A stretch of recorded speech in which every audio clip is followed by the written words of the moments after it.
निर्वाणाच्या अगोदर वर्ष 2 वर्षापासून बाबा कीर्तनातून नेहमी सांगत की जन्मलेला माणूस मरतोच, मलाही आज ना उद्या मरण येणार. मला मरण कुणाच्या घरात, कुणाच्या दारात, संस्थेत यावायला नको, तर ते एखाद्या बेवारशी माणसासारखे रस्त्यावर आले पाहिजे. आता जावे लागते. ज्यांनी गाडगे बुवा बघितले नसतील त्यांची भेट झाली, हीच आता शेवटची भेट. यावरून समजते की आपली जाण्याची वेळ जवळ आली हे त्यांना कळलेले होते. दीनदुखी अशा कुष्ठरोग्यांच्या सेवेची बाबांना फार आवड होती. नाशिक येथे कुष्ठधामाच्या उद्घाटनासाठी ते हजर होते. राष्ट्रसंत तुकडोजी महाराजांनी त्यांना 2 शब्द बोलण्याची विनंती केली.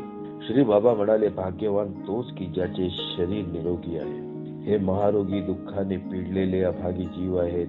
भाग्यवानांनी या अभागी जीवांकरिता काही केले पाहिजे. हे कुष्ठधाम तुमचे माना, याला मदत करा. यात रोग्यांची दुःखे दूर होतील. हाच खरा दान व धर्माचा मार्ग आहे. रंजल्या गांजल्यांचे दुःख निवारण कसे होईल, हा एकच ध्यास शेवटच्या क्षणापर्यंत बाबांना लागला होता. महानिर्माण कर्त्याचे महानिर्वाण. शरीर थकले, पण मन अजून मजबूत होते. जून 1955 मधील अत्यंत चिंतेची घटना म्हणजे श्री बाबांचा आजार. कित्येक महिने आजाराने त्यांच्या प्रकृतीला पछाडले होते. काही डॉक्टरी इलाज करावे सांगावे तर तुफानी वावटळीप्रमाणे श्री बाबांच्या दौऱ्यापुढे ते फोल ठरत. कितीही वेदना चालू असल्या, उभे राहताना पदोपदी शरीराचा तोल जात असला तरी त्यांची वावटळी कीर्तनाचे कार्यक्रम अखंड चालूच. क्षणाचाही उसंत नाही, विश्रांती ही चीजच नाही. आज नागपूर जिल्ह्यातल्या एखाद्या खेडेगावी तर लगेच दुसऱ्या दिवशी पुणे जिल्ह्यातल्या एखाद्या गावी. तिथले कीर्तन आटोपले की नाशिकला कीर्तनाला उभे. या झंझावाती कार्यक्रमामुळे औषधोपचार कसे होणार? श्री बाबांना त्याची पर्वाच नव्हती. औषधाने काय होणार? ते म्हणतात की इतकी हयात गुजरली, मला औषध ठावे नाही. हवा कशाला तो आजार? माणसाने सारखे काम करत राहावे. काळाची हाक आली तर थोपवण्याची कोणाची प्रज्ञा आहे? बाबांच्या बोलण्यातला हा एक प्रकारे वेदांतच. पण एकीकडे शारीरिक आजाराच्या वेदना चालू असलेल्या स्पष्ट दिसत असतानाही त्याच्यावर मनुष्याला शक्य आणि साध्य ते उपाय न करता बाबांच्या हजारो भक्तांना स्वस्थ तरी बसवणार कसे? तरी देखील केवळ बाबांच्या भक्तांनी आग्रह करून त्यांना मुंबई सेंट जॉर्ज हॉस्पिटलमध्ये दिले. हॉस्पिटल म्हणजे की तिथे बिछाण्याची कॉट वगैरे थाट आलाच. श्री बाबा त्याचा काय मुलायजा ठेवणार?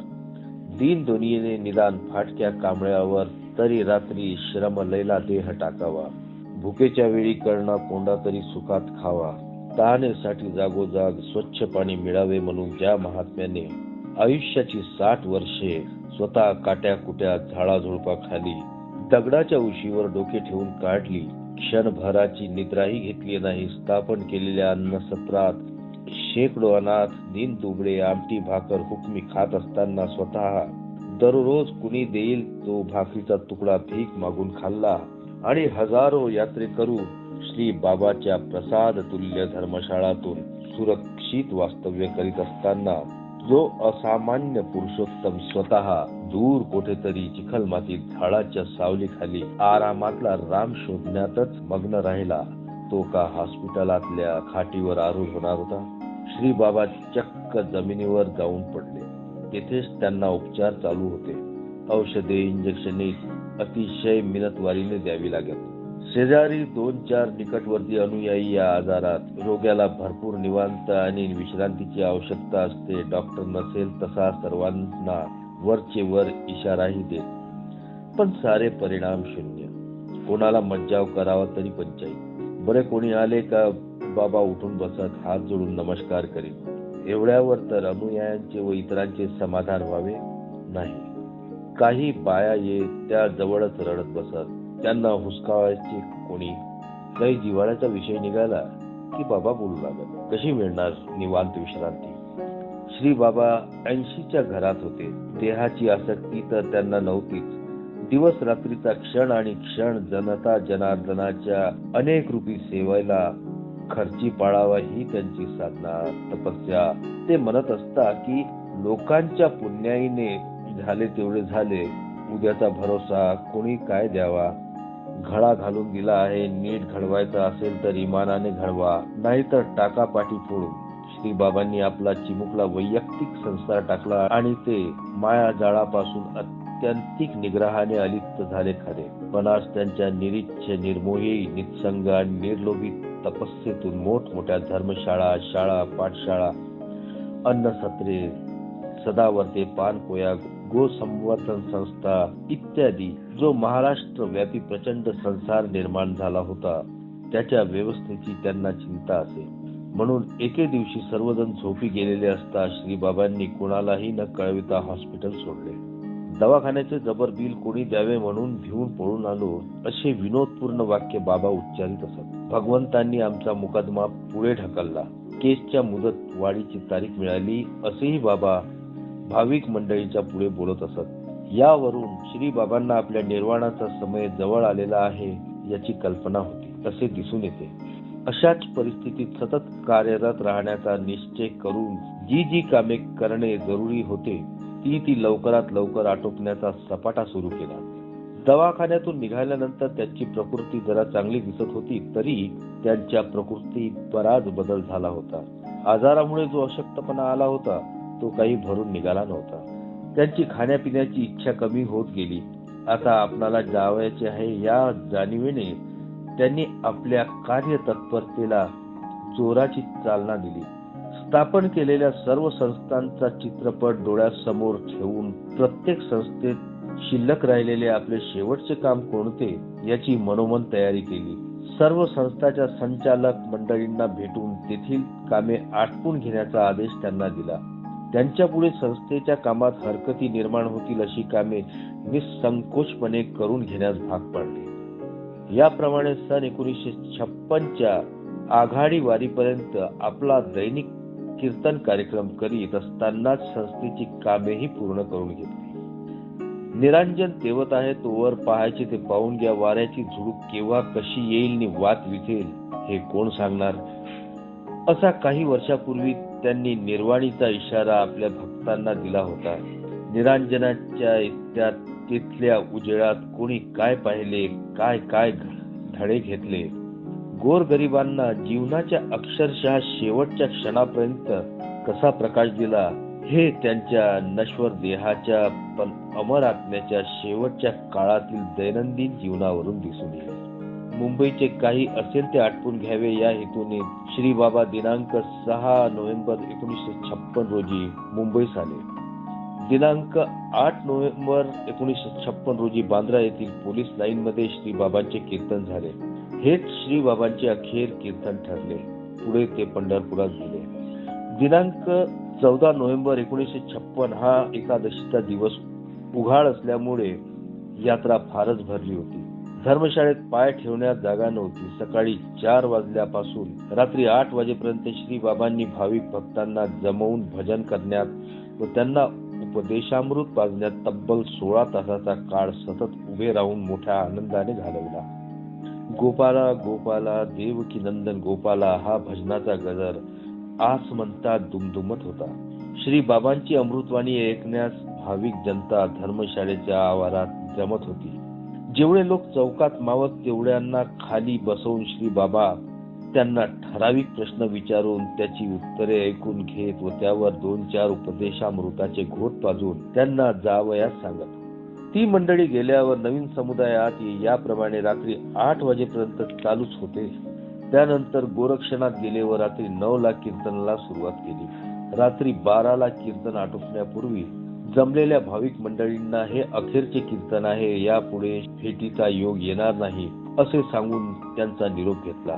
सतत उभे राहिल्यामुळे श्री बाबांना थकवा आला होता. म्हणून कीर्तन आटोपल्यावर थोडी विश्रांती घ्यावी असे श्री बाबांच्या मनात होते. पण तेवढ्यात हरिभक्त परायण कैकाडी महाराजांचा निरोप आला की येथे जमलेल्या मंडळींना दर्शन द्यावे. कडाक्याच्या थंडीत एवढ्या रात्री बाबा वाळवंटात निघाले. प्रेमसूत्र दोरी नेते तिकडे जातो हरी या न्यायाने श्री बाबांना जनता प्रेमाने ओढून नेले. श्री कैकाडी महाराजांचे कीर्तन चालूच होते. श्री बाबा आले असे त्यांनी सांगतात जनसमुदायाला उधाण भरती आली. श्री बाबांचे दर्शनासाठी त्यांचे डोळे व उपदेश ऐकण्यासाठी त्यांचे कान उत्सुक होते. कैकाडी महाराजांनी बराच उशिरा आपले कीर्तन बंद केले व श्री बाबा कीर्तनास उभे राहिले. तेव्हा श्रोत्यांना मोठा आनंद झाला. श्री बाबांनी आपल्या रसाळ वाणीने जनतेला उपदेशामृत पाजले. कारण पंढरपुरात ही शेवटची पर्वणी होती. सर्वांचा निरोप घेताना श्री बाबांनी जाहीरपणे सांगितले की आता तुमची शेवटची भेट आहे. कोणी पाहिले नसेल, कोणी नाव ऐकले नसेल तर हीच भेट. दुसऱ्या दिवशी सकाळी श्री बाबांनी पंढरपूरच्या जनतेचा निरोप घेतला. बाबा मोटारीत आळवे झाले. 2 दिवसाच्या त्रासामुळे शरीर अस्वस्थ झाले होते. त्यामुळे झोपही येत नव्हती. बघता बघता बाबांना थंडी वाजून सळकून ताप भरला. पुण्यात पोहोचल्याशिवाय औषधोपचार करणे शक्य नव्हते. रात्री 8 वाजता गाडी पुण्यास आली. तेथे रात्रभर औषधोपचार केले. श्री बाबांना ताबडतोब मुंबईत आणले व सेंट जॉर्ज हॉस्पिटलमध्ये दाखल केले. श्री गाडगे बाबांची तब्येत जास्त आहे व त्यांना दवाखान्यात दाखल केले हे समजताच बाबाच्या दर्शनार्थ भाविक भक्त मंडळीची गर्दी होऊ लागली. दवाखान्यातील इतर रुग्णांना त्रास होऊ नये म्हणून 21 नोव्हेंबर 1956 रोजी रात्री 10 वाजता त्यांनी दवाखाना सोडला व नामदार तपासी साहेब यांच्या बंगल्यावर निघून गेले. बंगल्यावरही येऊन पटेल व डॉक्टर वजीर येऊन औषधोपचार करीत असत. 4-5 दिवसात आराम वाटताच बाबा बांद्रा येथे श्रीमती रावबाई यांच्या येथे गेले. तेथे 2 दिवस राहून गिरगावात शेटे साहेब यांच्या निवासस्थानावर आले. तेथून राजे नाईक निंबाळकर यांच्या बंगल्यावर काही दिवस मुक्काम केला व परत बांद्र्यास 6 डिसेंबर 1956 रोजी गेले.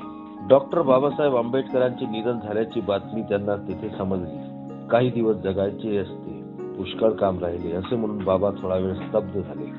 नागरवाडीला निघायचे, अमरावतीला जायची तयारी करा असे सोबतच्या मंडळीत सांगितले. बांद्र्याहून बाबा निघाले व गिरगावात शेटे साहेबाकडे थांबून बोरी बंदरवर आले. मुंबई हावडा एक्सप्रेसने बाबा अमरावतीत जात आहेत अशा आशयाच्या तारा नाशिक, अकोला, मूर्तिजापूर, बडनेरा व अमरावती इत्यादी ठिकाणी पाठवल्या व त्याप्रमाणे प्रत्येक स्टेशनवर श्री बाबांच्या दर्शनास भाविक भक्त मंडळी आली. त्यांना श्री बाबांनी दर्शन दिले व सर्वांना मोठी धन्यता वाटली. सर्वांचे अंतःकरण मात्र श्री बाबांची प्रकृती पाहून दुःखीच होते. मुंबई सोडण्यापूर्वी मुंबईकरांनी श्री बाबांना विनंती केली होती की बाबा तुमची तब्येत चांगली नाही, तुम्ही सध्या तरी मुंबई सोडू नका. परंतु बाबा तोंडातून बाहेर गेलेला शब्द परत घेणारे बाबा नव्हते.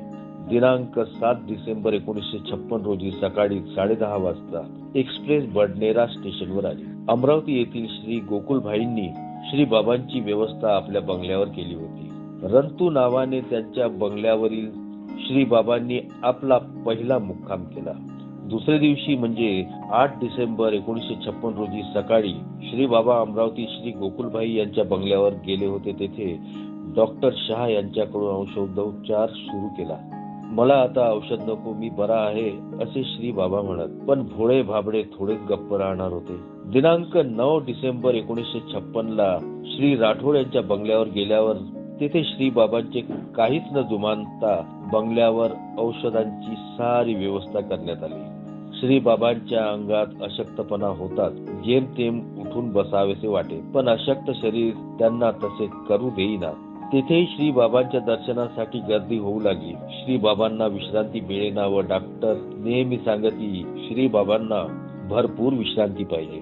बाबा म्हणत, येथे आपण किती दिवस थांबावे? दर्शनास आलेल्या मंडळी सांगत की तुम्ही आपापल्या गावी जा, मला औषध वगैरे काही नको. डॉक्टर शहानी पुन्हा प्रकृती तपासून सांगितले की बाबांना येथे ठेवण्यापेक्षा दवाखान्यात दाखल करणे सोयीचे होईल. त्या दवाखान्यात जाण्याची बाबांची इच्छा दिसेना. सर्वांनी फार आग्रह केला. दिनांक 13 डिसेंबर 1956 रोजी दुपारी बाबांची प्रकृती अचानक बिघडली व संध्याकाळी श्री बाबांना इरविन इस्पितळात दाखल करण्यात आले. बाबांना न्यूमोनिया डायबेटिक कॉमा नावाचा आजार होता. औषधोपचार सुरू झाले. बाबांची नाराजगी वाढत होती. इतरीकडे दर्शनासाठी गर्दी वाढतच होती. बाबा दोन्ही हात जोडून सर्वांचे दर्शन घेत होते. श्री राठोड यांच्या बंगल्यावर आले. तेथून पुन्हा दौऱ्यावर जाण्याचा त्यांनी बेत जाहीर केला. डॉक्टर, नर्स वगैरे मंडळी आली. ऑक्सिजनचे सामान सोबतच होते. माझी प्रकृती आता बरी आहे, आता तुम्ही हे सर्व सामान घेऊन जा अशी त्यांची समजूत करून त्यांना पाठवून दिले व आपण मोकळे झाले. नंतर सर्व मंडळींना खाली बसवून बाबा उभे राहिले व सर्वांना उपदेश केला व सांगितले की माझी तब्येत आता ठीक आहे, अशक्तपणा थोडा आहे, मी आता नागरवाडीत जातो, तिथे गोरक्षनाथ विश्रांती घेऊन परत येईल. मी आजपर्यंत कधी माझ्यासाठी वर्गणी करण्यास सांगितले नाही, पण आता अखेर तुम्हाला सांगितले की तुम्ही वर्गणी करा. बाबाच्या तोंडून वर्गणी करा असे शब्द निघतात. मंडळींनी आपल्या ऐपतीप्रमाणे वर्गणी गोळा केली. 15 मिनिटांनी वर्गणी किती जमा झाली हे विचारताच 1000 रुपये गोळा झाल्याचे त्यांना सांगण्यात आले. तेव्हा त्यांनी वर्गणी बंद करण्याची सूचना केली. त्यापैकी 500 रुपये बाबांनी दवाखान्याच्या बिलासाठी, 250 रुपये श्री दादास, 250 रुपये श्री नगिनाभाई यांच्याजवळ ठेवण्यास सांगितले. नंतर सर्वांना आपापल्या गावी जाण्यास मोठ्या आनंदाने सांगितले. बाबांची यात्रा पुन्हा सुरू झाली. गाडी हळूहळू चालवण्यात येत होती. बाबांची प्रकृती खालावत होती व गाडीतील मंडळीचा जीव वर खाली होत होता. सर्व औषधे परत केली होती. जवळ पाण्याशिवाय काहीही नव्हते. बाबांना थोडे थोडे पाणी देण्यात येत होते. अंगातील उष्णतेमुळे श्री बाबांनी अंगावरचे कपडे काढा, शरीर खुले करा अशी सूचना केली. कडक थंडी पडली होती, परंतु श्री बाबांच्या अंगाचा दाह होत होता. रात्री 8:30च्या सुमारास चांदूर बाजार गाव आले. पक्का रोड संपला व पुढे नागरवाडीपर्यंत कच्चा रस्ता आहे असे कळले. श्री बाबा नागरवाडीत जाणार आहेत अशी बातमी चांदूर बाजार निवासी जनतेला व आजूबाजूच्या खेड्यांना आगाऊ कळल्यामुळे सर्व लोक श्री बाबांच्या दर्शनासाठी नागरवाडी रस्त्यावर जमा झाले होते. सर्वांनी बाबांचे दर्शन घेतले. रात्र झाली. बाबा इथेच राहा व सकाळी जा असा आग्रह धरला होता. सोबतच्या भक्तांच्या जेवणासाठी भाकरी आणा असे बाबांनी म्हटल्याबरोबर गावातील लोकांनी भाकरी व कालवण आणले. भाकरीचा ढीग जमला. बाबांच्या नेतृत्वाखाली तेथे जमलेली मंडळी पोटभर जेवली. स्वतः मात्र बाबांनी काही घेतलेच नाही. प्रकृती अत्यवस्थच होती. महाप्रयाणाची घटका जवळ आल्याचे त्यांना दिसत होते. रात्री 11 वाजता बाबांनी चांदूर बाजार सोडण्याचे ठरविले व नागरवाडीत जाण्याचा आग्रह धरला. इतक्या रात्री जाणे बरे नाही अशी मंडळी म्हणे, परंतु बाबांनी गाडी बोलावून घेतली. त्यावेळेस तिथे सरकारी डॉक्टर होते. त्यांनी सल्ला दिला की बाबांची प्रकृती नाजूक आहे व रस्ताही खराब आहे, तरी बाबांना नागरवाडीस नेऊ नका. तेथे डॉक्टरी उपचार होऊ शकणार नाही. अशा परिस्थितीत डॉक्टरी उपचारासाठी बाबांना अमरावतीस नेल्यास बरे होईल. डॉक्टरांच्या सल्ल्यामुळे बाबांचे मत नागरवाडीत जाण्याचे होते, तरी त्यांना अमरावतीत चला असे सांगितले. गाडी चांदूर बाजारहून रवाना झाली. गाडी भर वेगाने अमरावतीत जात होती. त्यावेळी गाडीचा वेग अदमासे दर ताशी 60 ते 70 मैल असावा. बाबांच्या प्रकृतीत क्षणोक्षण बदल होत होता. निर्वाणाची वेळ जवळ येत होती. अशाही समयी बाबा गाडीतील मंडळींना भजन करण्याचे सुचवित होते. सर्वांच्या मनात अत्यंत भीतीदायक वातावरण निर्माण झाले होते. गोपाला गोपाला देवकी नंदन गोपाला हे बाबांचे आवडते भजन सर्वच करीत असताना श्री बाबा सर्वांकडे पाहत होते. बाबांच्या जीवनाची ज्योत मालवत होती, पण जगाला प्रकाश देण्याची दुर्दम्य इच्छा कायम होती. नागरवाडीतील लोक त्यांची आतुरतेने वाट पाहत होते, पण या महान आत्म्याच्या स्वागताची जणू घाई झाली होती. पेढी नदीच्या वाहत्या प्रवाहाने एकदा दृष्टी टाकली. श्री बाबांचा पार्थिव देह अमरावतीला आणण्यात आला. सगळीकडे तारा गेल्या. भाऊसाहेब डॉक्टर पंजाबराव देशमुख त्या दिवशी अमरावतीतच होते. राष्ट्रसंत तुकडोजी महाराज भुसावळला होते. ते ताबडतोब अमरावतीला आले. मुंबई, नाशिक, पंढरपूरची भक्त मंडळी, अनुयायी, चाहते आले. श्री बाबांचा पार्थिव देह आमच्या क्षेत्रात नेतो असा आग्रह धरू लागले. शेवटी पंजाबराव व राष्ट्रसंत तुकडोजी महाराज यांनी मध्यस्थी केली. सर्वांनी त्यांना मान दिला व राठोडने दान दिलेल्या जागेत अंत्यसंस्कार विधी अश्रुपूर्ण नेत्राने पार पाडण्यात आली.